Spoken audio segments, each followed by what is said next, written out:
So the robots go along with this. What these robots are is they are industrial robots. They don't have independent thinking going on using AI. The only Hmm. time we use AI is when we're in the lab and we are analyzing a task that needs to be that we need to use machine learning on so we can find a better, faster way, more efficient way to do that task, to bring Right. our time down and or to do the quality better than the last time the robot did it. So that's where we're using AI. The day we decide to turn on AI on site will be a day of down the road. It ain't now. Right now we're using industrialized robots just like Elon Musk uses in one of his factories. Those are industrialized robots. They do not have the power to think or to decide, make decisions, things like that. We're doing that way with our robotics and the AI.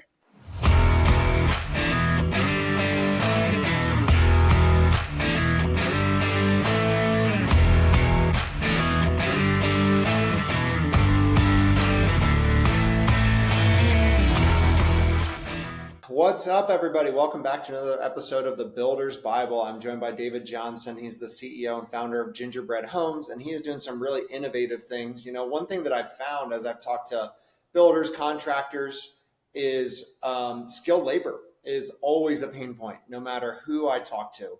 And David has a really unique solution that he's building out.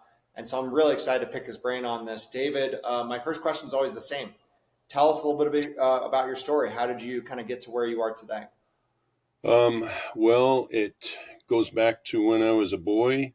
I was building a tree fort in our family yard, and I don't know, just felt like it was the right thing to do. And I've been building tree forts ever since, just getting bigger and more elaborate. Cool. Well, tell us about Gingerbread Homes. When we initially connected, and I don't know what you can and can't share, so use your discretion, I suppose. But you mentioned that you have a pretty innovative solution that is going to be widely needed in the construction space. Well, so Gingerbread Homes, the name actually it came from my first wife. She passed away from cancer about 14 years ago. And we built this cottage that was supposed to just be something simple, and it ended up being a little more elaborate. I used 3D CAD to design it, and it became like a little castle with a bunch of fun stuff in it for young families and millennials. And so it kind of morphed from there. Um, it's a kind of a showpiece in the little town that we live in. People visiting town like to go by it and check it out because it's one of the things to stop and check out. So we've just sort of morphed. It's been an organic growth process, and part of what's driven it is the fact that the affordability of homes. I mean, it's just gotten ridiculous. North Yeah. America, it's impossible for a young family to get into a home. I do have a number of children. I have 11 children. That's a blended family. My youngest is 10 years old. And kids love the cottage prototype that we built. So it's kind of a magnet for the community and for the kids. And so we felt like maybe we're onto something here. So we nailed down, first of all, the product. The product has to be fun. That's the number one thing. And we believe that little is better. And we believe that we can go and do a better job of designing functionality into a cottage than if we leave that to the discretion of the customer. And so when we build things, we have floor plans to choose from. We don't Hmm. we don't build custom. And the reason we do that was because we thought, well, maybe what we should be doing here is looking at the human element of building houses using manpower, woman power, whatever the human side of construction. And so we started looking into robots. And so we are on course. We're developing 4 different construction robots. And it's called. We have a coined name for it. It's called the GB sandwich. And what the GB sandwich is basically we take off-site and we build all the components off-site with 2 robots. And then we put them in shipping containers, those components, and we ship them to the on-site where we've designed 2 other robots to go and take the components out of the shipping containers and assemble them on site. So Huh. what we feel like we've kind of tipped the scales, and we're what we call we're into a blue ocean of opportunity here. Um, there are no, as far as I'm aware, I could be totally wrong, but the closest thing to doing on-site construction is 3D printing. And there are some commercial outfits that are doing robotic stuff with like laying bricks or, doing um, things along the lines that industrial robots can do. What we've determined is that if we have the right product and we have 5 variations of it in the way of floor plans, and then the motifs, we can have up to 50 of those. Maybe they want to have a Gothic motif. Maybe they want to have a Hobbit motif, whatever. Okay. The point is that what we're actually doing is we feel like we're addressing the needs of the client. That's our pen portrait. But we're doing it in a realistic way with robots. So Yeah. what our research shows is that we can cut down hugely on the time frame it takes to build one of these cottages. And by the way, if you're doing it with a cottage, remember you can always grow that into building bigger homes.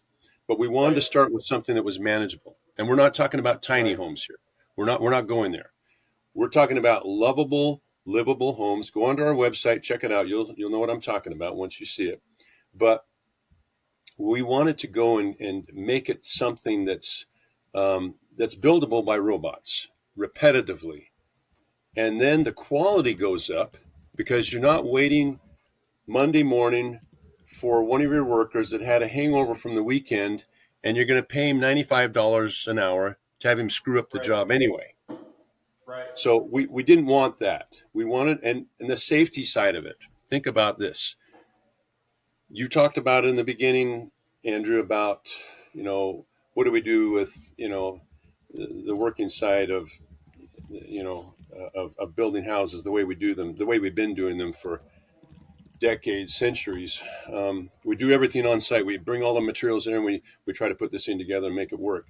Um, what we're actually doing is we're just saying we're taking all the guesswork out of it. We're letting robots do it up to 95%. There's still some human element there that it's going to take a while to bridge some of the stuff that we do for residential housing. But anyway, that was a long answer. There it is.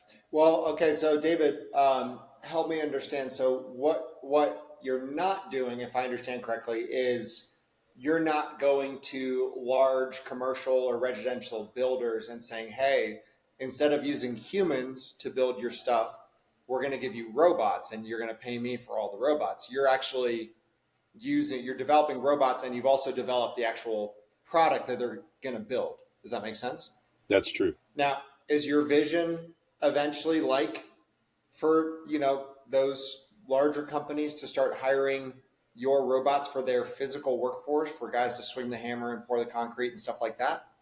Of course, of course. You have to start with something that you've got it down, it'll work.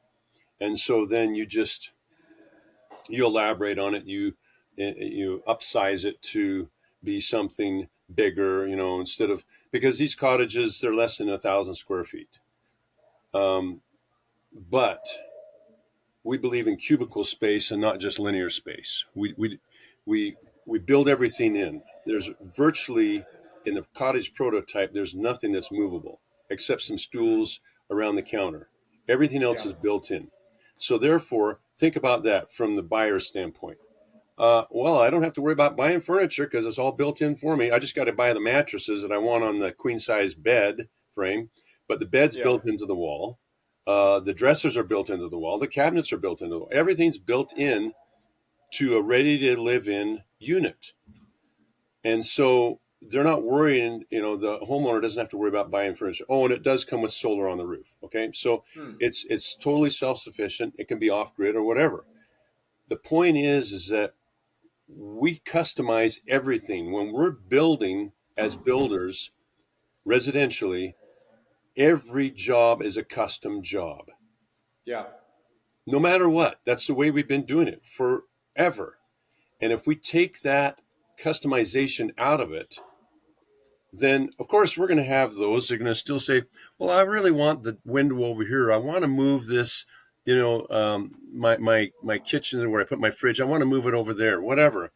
That's always going to be there, and have at it. Those who want to build, for those who want the customization of it, go for it.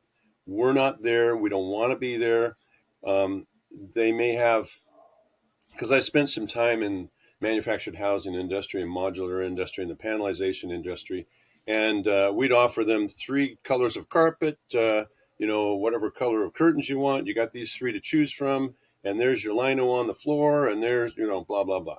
So those were the options we gave in that industry, and they've been doing that since, the 1940s, 50s. So if they are able to get away with it, of course, sorry, and I'm sorry to be offensive here, but there's a lot of people that don't want to live in trailers, and so they've tried to, fix that a little bit, and they've made some headway there. But we're not there in that. We don't want to be in that space either. We're cutting our own little channel here. Okay. I don't think anybody. I wasn't offended. Okay. So to what extent, so what can the robots do already? So it sounds like they can build your product. Like what types of different activities are they capable of doing? Are we talking like Tesla robots? Like what do they look like? Well, so if you want to follow me on LinkedIn, it's all there. I'm not hiding anything. Just go under uh, my present position as CEO of Gingerbread Homes, and it's all laid out there. It shows you prototypes. It shows you detail. You can go under, if you want to go under my education. I have written extensively on this. You can go and read up on that. I have an MBA in artificial intelligence, but we've tried to go and cover our bases pretty thoroughly here. And we're a startup in the pre-funding stage, so that's where we are. Um, What types of capital investments are you looking for? Like what are you um, hoping to achieve? Are you doing a capital raise right now? we are. So to start, um, 10 million American, um, to make the whole thing really go vertically integrated, 500 million American. Okay. All right. So talk to me how the robots, how you're using AI with the robots. Do they tap into a large language model? Is there some sort of a custom program that they all come with? Like, how does that work? Okay, so you're going to have to read a little bit more up on this on your own. So the Okay. technology savviness of robotics and construction, it's always this. I run into this all the time. So people say, "Oh, you mean this robot knows where to hammer that nail in, and this robot can go over here and plumb this pipe, and this robot can do the electrical side of it and meet code and all the other stuff." We don't worry about that at all. We're so in the modular industry, you get in the States, you get this little designation on the breaker box in the utility room that says it's HUD approved or whatever. It's passed the ISO 9001 standard, blah blah blah, whatever. Okay, so what we're doing is we're doing lean manufacturing. We're setting ourselves up to be able to ship these anywhere in the world. Okay, Right. I mean, does Japan worry about where they're shipping their cars? No. There's not an inspector that shows up on site when a Japanese car shows up in LA and they say, "Did it meet the code?" well, okay, there are certain codes for emissions and things like that, but typically, when you're following ISO standards, you can ship your product anywhere in the world. That's all we're doing here. Mm-hmm. We're just doing that. And then where that takes us is virtually anywhere we need to go with it. And so the robots go along with this. What these robots are is they are industrial robots. They don't have independent thinking going on using AI. The only Mm-hmm. time we use AI is when we're in the lab and we are analyzing a task that needs to be that we need to use machine learning on so we can find a better, faster way, more efficient way to do that task, to bring Right. our time down and or to do the quality better than the last time the robot did it. So that's where we're using AI. The day we decide to turn on AI on site will be a day of down the road. It ain't now. Right now we're using industrialized robots just like they use like Elon Musk uses in one of his factories. Those are industrialized robots. They do not have the power to think or to decide, make decisions, things like that. We're doing that way with our robotics and the AI. Gotcha. Okay. What are, David, some of the sticking points you have right now? Obviously, you're in a capital raise, you're kind of pre revenue. What are some of the things that not necessarily keep you up at night, but problems you're trying to solve? The supply chain. Um, you know, here in Canada, same in the States, and I am a U.S. citizen, by the way. So I was born in the States. My mother was American. My father's Canadian, but I live in Canada at present. I'm about 14 miles from the U.S. Canadian border, so I'm not far away. Mm-hmm. Just north of Glacier National Park in Montana. And what we've found here in this area is that to get a two-paneled exterior front door takes at least 9 months, Hmm. at least. So the supply chain issue with the materials has that's what's kept me up at night. Hmm. And so where that's led me to is I developed a patent for a faster way to make polycarbonate pellets Mm-hmm. because what I want to do, I'm using SIP panel construction, but I'm not using the typical sandwich that's out there now with OSB and styrofoam and whatever else. I'm using polycarbonate and steel.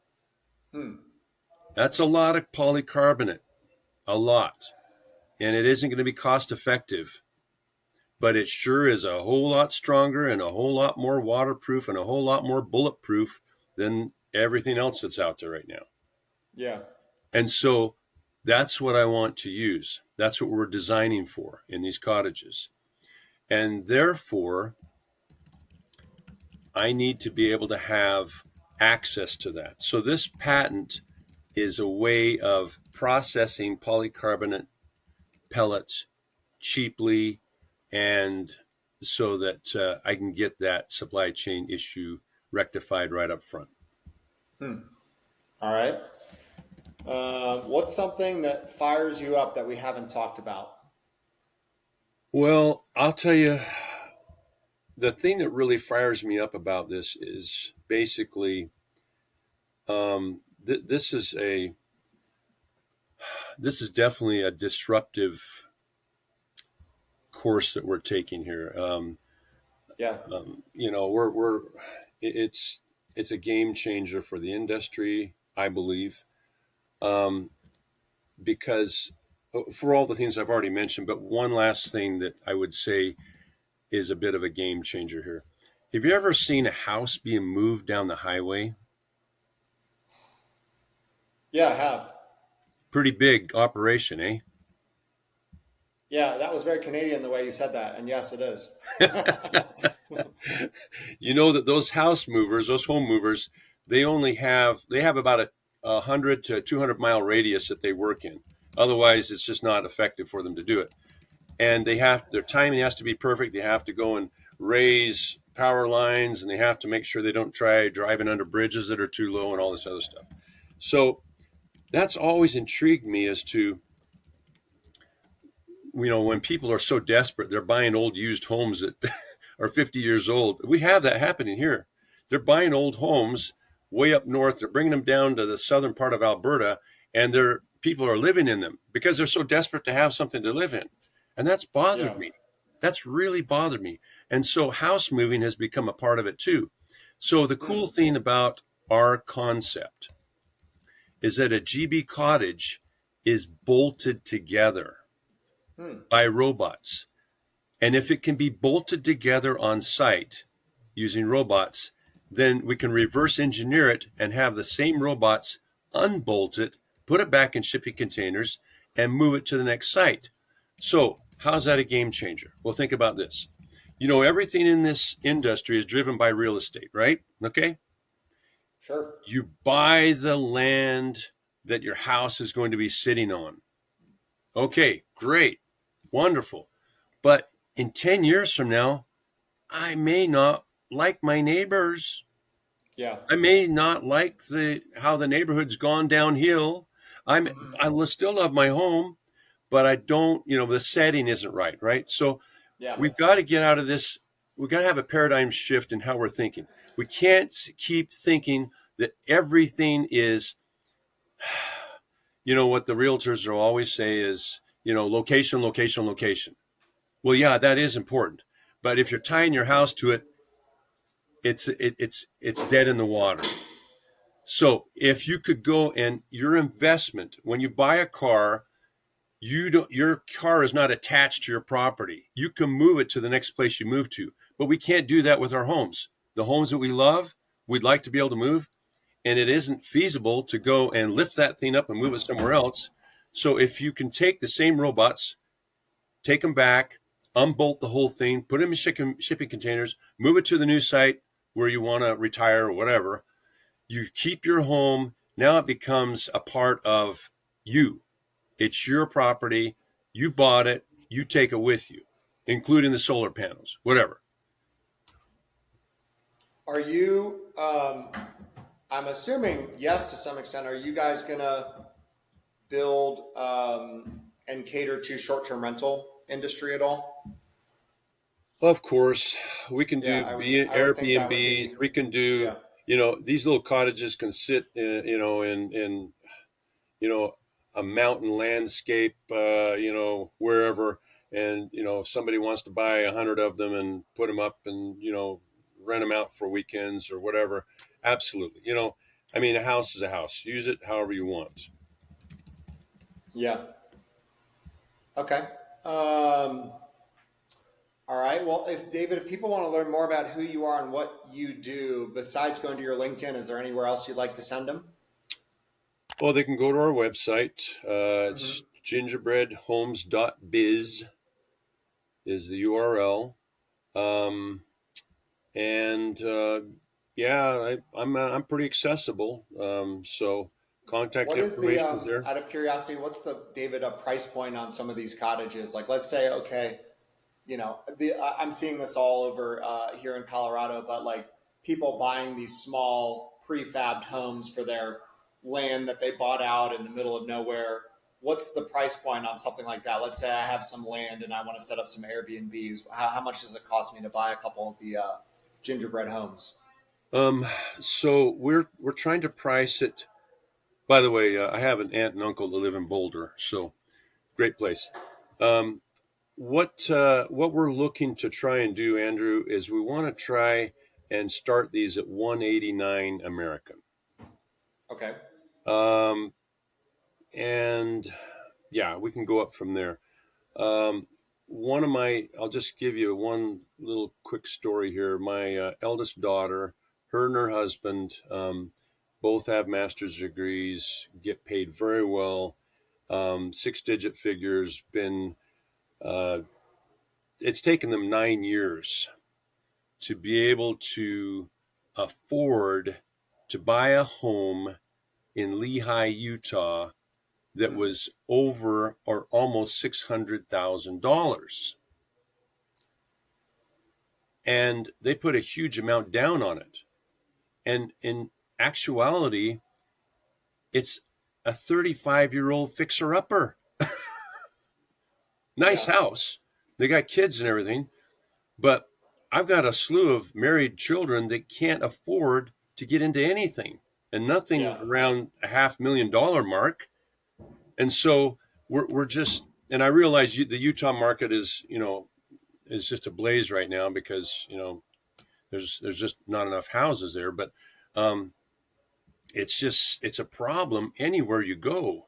And so Yeah. we feel like a good price point is we're going to try really hard to keep it to start it at 189, and um, and we're looking at creative ways to finance it too.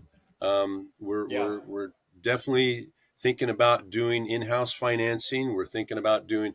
I mean, there's a lot of ways you can approach this. Okay, um, so we're not just tied to, well, you got to go through standard, mortgage and lending institutions to get what it is you want. So. Well, Americans are consumers and we love our debt. So I definitely would recommend getting the financing for sure. Yeah. Yeah. Yeah. Cool. Well, I really enjoyed this conversation. I find it all very fascinating because every contractor and builder I've talked to has talked about the challenge that it is to, find skilled labor. And, in general, I don't see a trend or a day where going back to trade school is going to be sexy again. Even though a lot of people are pushing for that, like from the front, they're saying, "Hey, go to trade school, skip college, blah blah blah." I still think that the younger generations, that's just not going to be their cup of tea.